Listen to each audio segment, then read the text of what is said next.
Circle 6, the Tree of Souls. I, the Lord, bring down the tall tree and make the low tree grow tall. I dry up the green tree and make the dry tree flourish. Ezekiel 17:24. Wandering, forever wandering eastward, away from the garden gate, away from the setting sun, trying to escape the shadow. Forever wandering on this dusty sphere, only to find the shadow once again. The cursed tree in strange crimson twilight, here in a gutted-out canyon where the lime-green lizard scuttles down, licking its tongue, shedding its skin. Indeed, though we have wandered through the city streets in acid rain, through the torment of both dagger and desert, we have only come to return, to lie in the shadow of the tree. Indeed, sorrow without time is never-ending, and our grief is more great, for we cannot crawl out from under the shadow of this tree in this hollow valley, looking into the blinding light, seeing nothing but shadows and silhouettes. A lion crouched on the sandy floor, calling from the tree. These are the immortal hours of whom thou didst demand. One waits for thee. What tree is this that protrudes from the dust? What shades are these that sway in the gusts, withered and rotting like strange barren fruit? And what red rain falls down from its leaves to the roots? What tree is this that joins east and west with a certain smell of burning flesh, bearing this fruit for the crows to pluck, for the rain to gather, for the wind to suck, for the sun to rot, for the tree to drop? Behold the harvest of Adam's bitter crop. Sitting under the tree, in its shadow, waiting and watching, with each gust of wind I saw shades of dust beneath it, with hands upraised, crying up toward the leaves. Think, neither fear nor courage saves us now. That corpse you planted last year in your garden, has it begun to sprout? All of our talk about justice, goodness, religion, and God, were those just words used to conceal our gross self-conceit and cruelty? We have sought after all these things. We have failed to attain them. Or have we indeed? Let our freedom rage. Let it blaze. You deceived me, and I was deceived.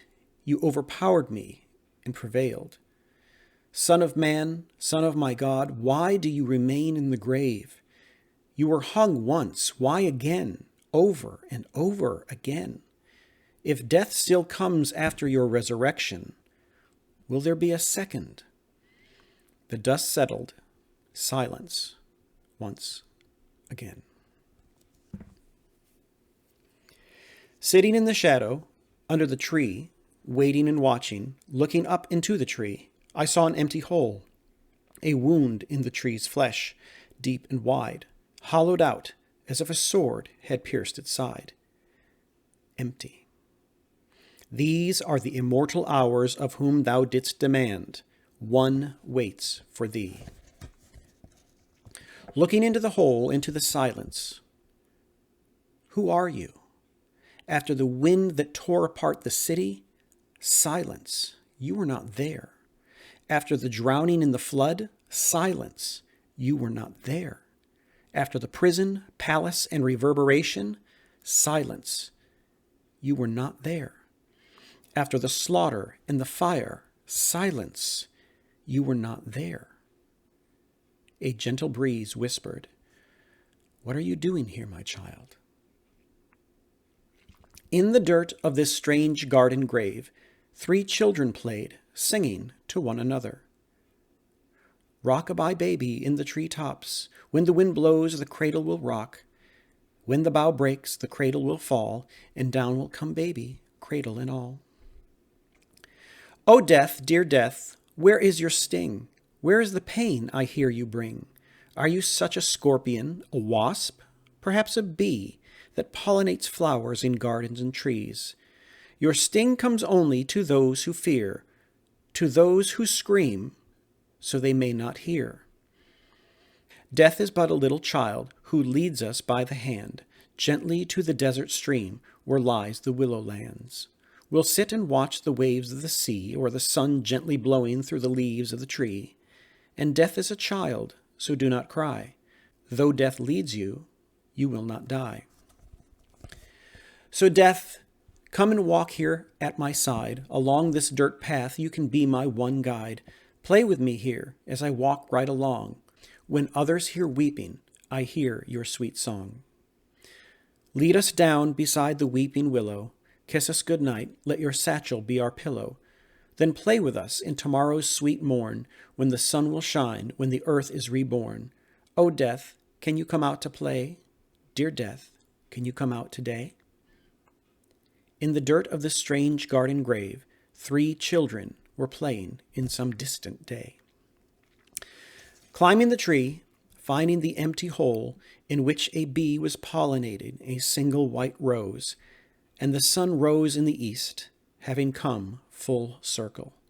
I saw not, heard not, moved not, only felt his presence flow and mingle through my blood, till it became his life, and his grew mine, and I was thus absorbed back into communion. Circle 7, the circle of eternity's garden.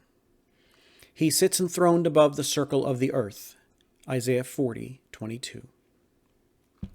Looking out into the deeper country, I saw my memory alive in resplendent glow.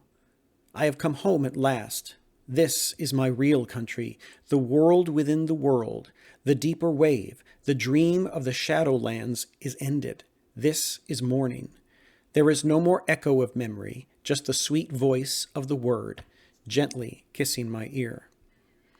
Entering the garden city, I saw a white bird singing in a tree, and the Lamb sitting upon a single white throne, from which flowed a crystal river, blazing with fire, flowing out from the garden, whose singing streams watered the earth. And on each side of the river stood the tree of life, bearing fruit. No longer was there any curse, any shadows, for the light of the sun burned bright within each son of God who sang. Here in the realms where the air we breathe is love, all praises sing to God our King, who harmonized the remnant earth with what is encircled above. The word went out, and the word was heard. The voice was comprehended, and the roar was mighty. The waters crashed, and the whisper was gentle, and none feared. I am the first and the last, the root and the offspring, the setting and the rising, the death and the birth. I am, so you are, a community of one, in the blood, in the life, in the circle of Eden.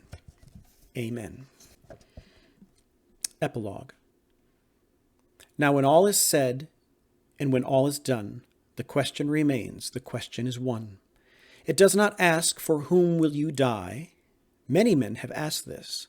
Many men have lied.